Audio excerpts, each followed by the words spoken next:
Here is a very lovely PowerMac G4 from around 2000. In fact, I had one of these when it was new. I really liked it. Thought it was an extremely beautiful computer. However, at the time I'd built a number of Visual Basic modules in Excel and was making use of quite a few ActiveX controls. And whilst you can get Microsoft Office program for the Mac, it didn't have those features. I think really those features come as part of the Windows operating system. So unfortunately I had to get rid of it, sold it, and got myself a PC, which was really what I needed at the time. So I wanted to just name check a couple of guys who've put videos on YouTube. One of them is a guy called HereGear, and I'll include a link in the sort of supporting information on this video below. And another guy is It's My Natural Color. Both these guys talk about the use of a laser hive kit. So they do kit for an early generation or the later Quicksilver generation. What they have is a kit for the risers and a template for drilling out to fit the motherboard in place. They also have a back plate with the appropriate location for the slots for cards and a space for the backing plate. They also have a plastic back for the door that opens, like half a plastic kit, or you can have a full plastic back.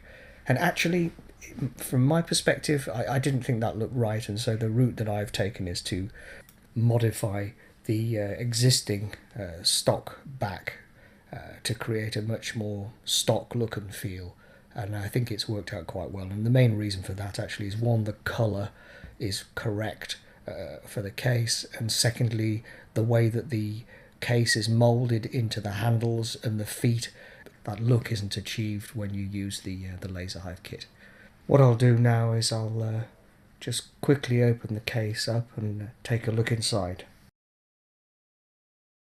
The nice thing which I've been able to achieve actually through the use of the particular cooler and the orientation of the pipes is to be able to open the door fully and in the presence of the cards without the pipes hitting the graphics card. So, a quick tour of the cages. So this is the fan system, Noctua fan. I've actually modified the existing metal housing for the fan that's present in the G4. It transpires that fan housing creates quite a few issues with spacing for the PCIe power supply that goes into the graphics card. In fact, when you see that it uses the air intake on the back of the case, coupled with the holes that are drilled on the side of the case, I think actually from an airflow perspective it's quite good to have used that housing. So the power supply is located in pretty much the same place, well, exactly the same place as the original power supply for the Apple. The radiator with two fans is located here, so there's a fan behind and the fan in front, and the radiator is then sitting in the middle. The orientation of the radiator is such that the water pipes are coming from the top through to the CPU heatsink unit. Here you can see that I've chopped down some of the aluminium housing which was for the CD bay and the zip drive bay in the original unit. Now, as it transpires, it turned out that space that I created turns out to be really useful. I have a USB 3 and card reader unit in the drive bay. Other things worth noting are a small aluminium drive bay bolted to the floor. There were some wings at the side that needed to be snipped away, but that's now locating two solid-state drives, so I've got 1.5 TB of space there, so that all worked out very well.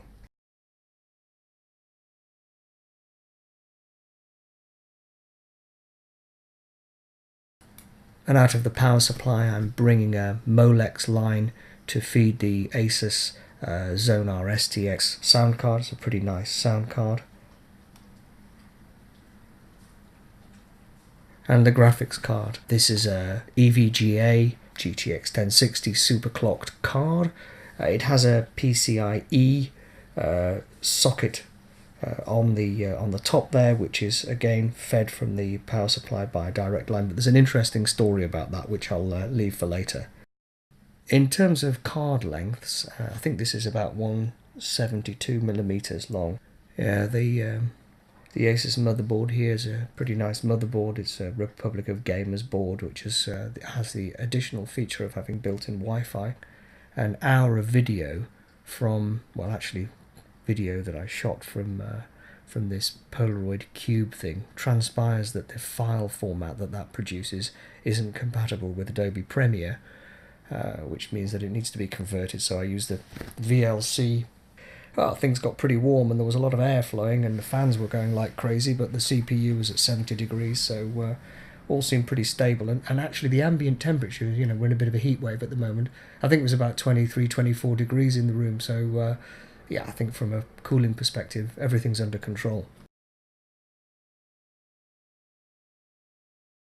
Well, it works, but now let's go back to a much earlier time. At the top right hand side you can see holes in the case which have been put in place to provide additional ventilation for the power supply, which will be located in the original position. You can also see holes cut in around where the CPU fan will be. Okay, this is the case, which has been built up a little bit more now. There's the fan system that I used. Fans for the and radiator are in that position on the case. But I wanted to look at the back. You can see there's quite a bit of plastic being cut out there. But it's basically the stock back from the G4, which I really like. Now, if you went with the Laser Hive kit, you can replace either the part that's on the left-hand side, which is the door, or you can replace all of it. But the truth of the matter is that the colour isn't right, and that there's no sculpting on the Laser Hive kit around the bottom there, so it would never really look right. And if you just went for the left part like that where I'm showing now, the colour wouldn't be right. So what I did was I took the option of modifying this by cutting the cross piece so that was cut away. I used jigsaw upside down, and then I moved the plastic through the blade of the jigsaw, similarly around where the power supply is, and then smoothed off the edges nicely with a bit of sandpaper to make them smooth. Had to drill the plastic to allow the screws to go in a little bit further, but that fits pretty nicely. I've also drilled holes in the side. You could see them in the previous section of the video, where there are holes there to allow the air to come up through the bottom and up through the power supply, and then vent it out the back. So as we'll subsequently learn, though, it turns out to have been a mistake to ventilate around where the power supply unit is. More on this later, but basically that's not a modification I would recommend. I wouldn't cut out, despite the fact that other people have done that. It's actually not a good idea to do it, as I'll explain later. So let's open the case up and have a look inside. First thing you can see here is the plastic door catch mechanism. That requires modification to fit the risers which are put in place as part of the Laser Hive kit, actually. So yeah, there's a little bit of dremeling required there for that. So you can see that the mechanism operates pretty smoothly. So you see also the backing plate, which comes as part of the Laser Hive kit, with the 4 slots and some additional ventilation. 4 slots for the cards, some additional ventilation, and a space for the backing plate. So looking inside the case, we see here the heatsink for the CPU wrapped up in these polythene bags. The fan you see here as part of the radiator mechanism for the Corsair H80i V2 CPU cooler kit. Turns out that location and that orientation is a really good move, which I learned subsequently as I went through the build. So we have I think it's a 24-pin connector here from the power supply, which goes to the motherboard over here. The nice thing about this particular power supply unit is you can just plug in the leads that you need. So this is the line for the additional power that goes to the CPU. It's an 8-pin connector. And down here we have a power supply for the SATA drives, which will be located in that drive bay.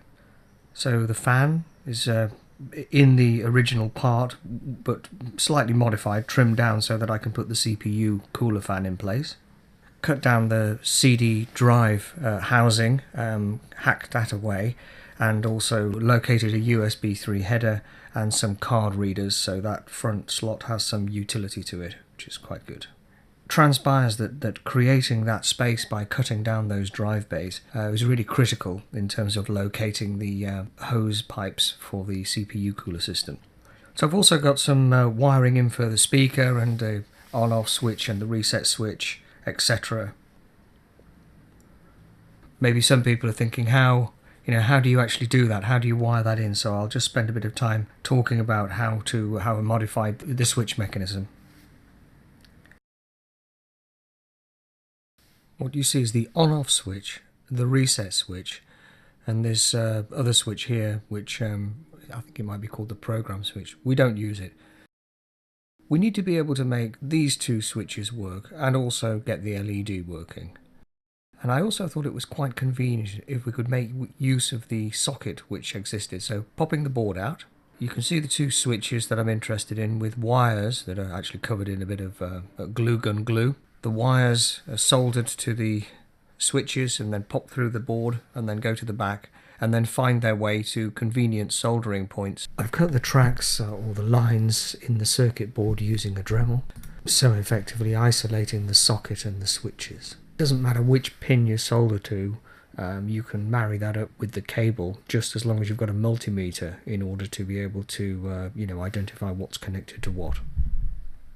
I think the most important thing to recognize is that the orientation plus and minus for the LED switch, you can see it on the board, the minus is at the thin end of the board and the plus is towards the middle of the board. So now just looking at me zooming through some speeded up footage, setting the motherboard up, positioning the Corsair liquid cooler mounting bracket around the CPU.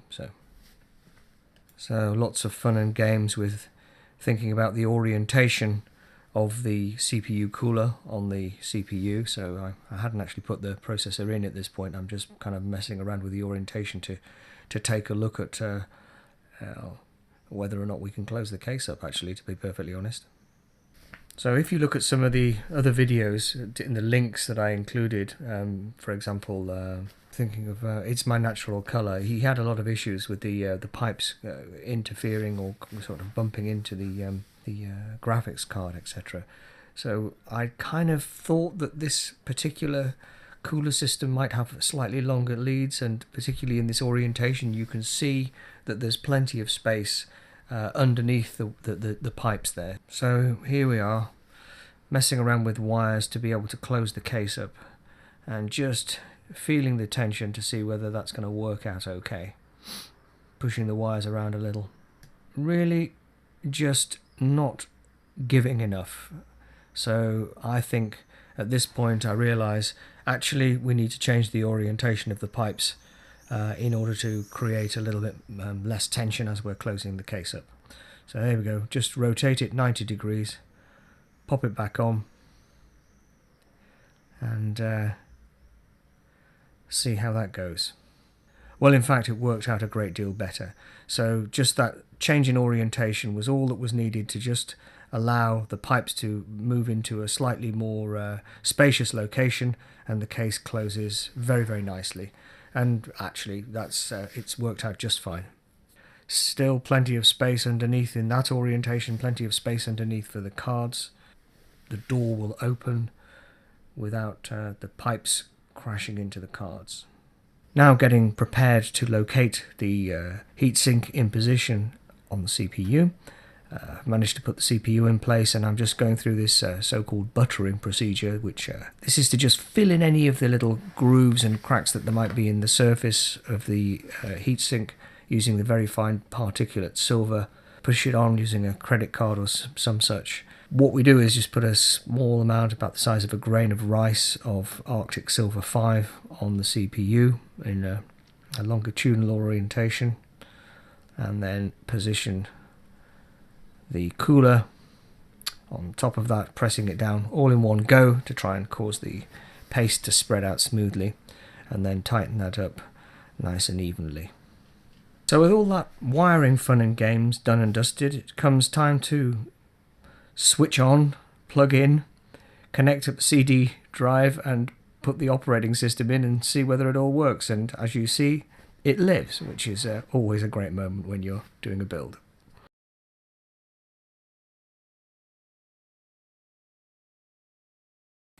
Next question is, will it take the operating system from that CD drive? Will that all work out? Yeah, it turns out it was fine. And so there we are, working machine.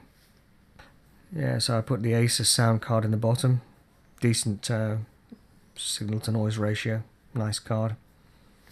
Now the trick is to try and figure out how much space I've got to play with in terms of length of graphics card. The very shortest that are available I'm sure would be fine, but I wanted to get perhaps the best card I could in a relatively compact format, which would mean slightly longer than the very smallest available. So a bit of careful measuring, thinking about the amount of space that's available, and eventually I conclude on the particular card that I believe will be possible to fit into the case and will give me the best performance. So here we are, a few days later. We have a new graphics card. So it's a GeForce GTX 1060, super clocked, pretty decent card, not top end, but certainly a decent mid-range card. If my sums are correct, this will fit okay. So here we are, it's been put into position, and we're struggling a little bit. The problem is that the casing that I put in place is actually interfering with the power supply to the graphics card.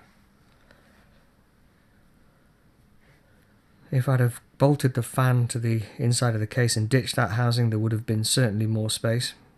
You see the mistake that I've actually made here. I used the first, there are a couple of plugs on that lead, and I used the first one, which meant that the sort of next one in line is all bunched up around the top, or creating additional baggage really around the top of the card. So what I'm pondering on is whether I can ditch that wire, that PCI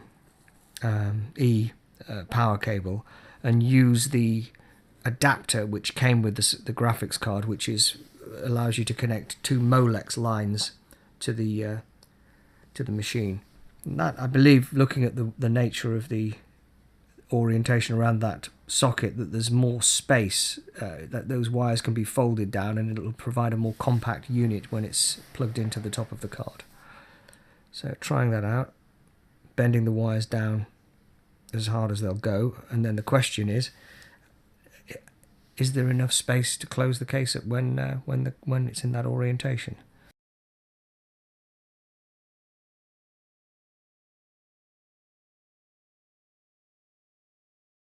So looking inside, you can see with a bit of illumination the fan casing and the wires just folding down there. That's actually, the case is closed there, and there's just enough room, which is of course pretty good news. However, the story's not completely over here, so plugging all the wires in, getting ready, switch on the computer, and hopefully the thing comes to life. Press the power button, nothing. Just the light goes on and off for a second, and there's a slight beep. Clearly a problem has occurred. Don't know what it is at this point, so pull the graphics card out, put things back to the way they were before, switch the machine on, it works. So clearly the machine's okay, but it's probably something to do with the Molex power supply that we've used. Insufficient power, or too much power being drawn on the rail with the Molex lines on. So I rethought about it, and I realized the mistake that I'd made by using the wrong end of the PCIe wire. So pop that back into place, and then use the terminal plug where there's a lot more space, or the wires can be more easily bent down, and the extra socket tucked away, as you will see in a moment. Works.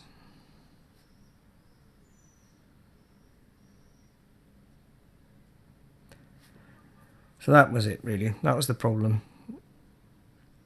Just being able to juice up the graphics card properly from the power supply unit.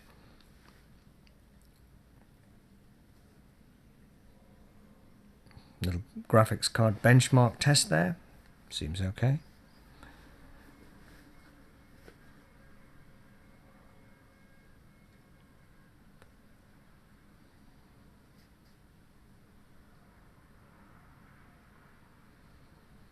So that's it. Tidy up, and I think be pretty happy with the result overall.